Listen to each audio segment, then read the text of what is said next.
Это рубрика «Спорт» на телеканале «Якутия-24». В студии работает Полина Долинская. В выездном матче пятого тура раунда плей-офф чемпионата Бельгии по футболу Брюгге сыграл в ничью с Андерлехтом. Встреча завершилась со счетом 3-3. За тур до конца чемпионата Брюгге опережает идущий на втором месте Генк на 3 очка. В случае возможного равенства баллов Брюгге будет располагаться выше Генка из-за лучшего результата в регулярном чемпионате. Брюгге стал чемпионом страны в 17-й раз. Этот титул стал для команды вторым подряд. Чаще Брюгге в национальном первенстве побеждал только Андерлехт аж целых 34 раза. Тем временем сборная России по футболу провела первую тренировку перед турниром Евро-2020. О том, как она проходила, рассказал главный тренер Станислав Черчесов. По его словам, за время тренировки, которая была и полувосстановительная, и полуигровая, удалось выполнить всю запланированную работу. Кроме того, Черчесов сообщил, что в пятницу будет запланирован биг-тест, по результатам которого будет оценено состояние каждого игрока и команды в целом. Чемпионат Европы пройдет с 11 июня по 11 июля 2021 года в 11 городах Европы. Российская команда в своей группе «Б» сыграет против таких сборных, как Дания, Финляндия и Бельгия.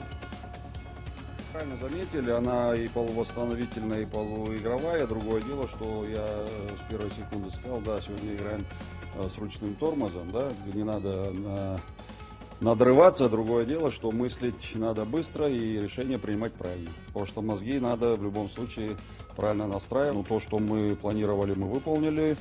Ту работу, которая наметилась, она выполнена. Сейчас мы проверим, кто в каком состоянии. Завтра.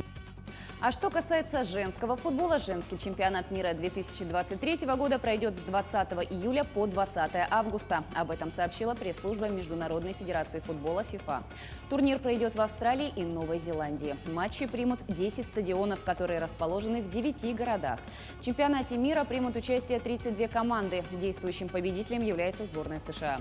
Квалификация на турнир стартует 13 сентября этого года. Российские футболистки в отборочном турнире сыграют в одной группе с командами Азербайджана, Боснии и Герцеговины, Дании, Мальты и Черногории. Победитель каждой из 9 отборочных европейских групп попадет на турнир напрямую. Сборные, которые станут вторыми, сыграют в стыковых матчах. Двигаемся далее. Чемпионат мира по хоккею в Риге, 84-й по счету в истории соревнований, начнется 21 мая в условиях строгих мер по борьбе с коронавирусом. Чемпионат мира впервые завершится летом. Финальный матч турнира пройдет 6 июня.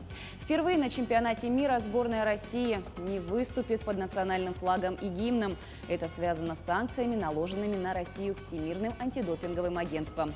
Россияне будут выступать с эмблемой Олимпийского комитета России на форме. Флаг с этой эмблемой будет находиться на матчах турнира, а вместо гимна в случае побед россиян будет звучать фрагмент первого концерта Петра Чайковского. Как рассказал президент Федерации хоккея России Владислав Третьяк, каждый российский игрок на турнире будет носить под пиджаком нашивку с надписью «Россия в моем сердце». Российская сборная по хоккею прибыла на место проведения тренировок в преддверии чемпионата мира 2021 в столицу Латвии. По ходу соревнований сборная России сыграет против команд Швеции, Чехии, Швейцарии, Словакии, Дании, Боруссии и Великобритании. Первым матчем в рамках турнира состоится встреча России и чехов в Олимпийском спортивном центре 21 мая.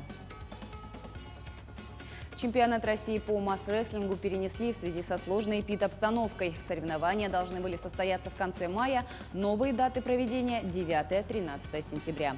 В связи с этим на первом этапе Кубка мира по масс-рестлингу в Узбекистане сборную России представят чемпионы 2020 года.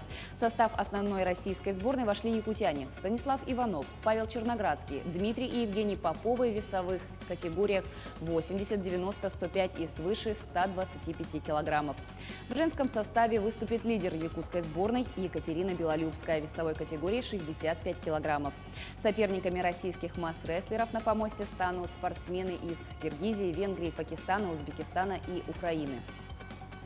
В конце мая в городе Ульяновске должен был состояться чемпионат России, на котором должен был по итогам сформирован составы сборных команд России. В состав сборной команды России по масс-рейсингу вошли спортсмены из разных регионов. Будет Сахалинская область, будет Якутия, Калужская область, Тверская область, Московская область. То есть как бы Россия будет хорошо представлена. Будет два состава.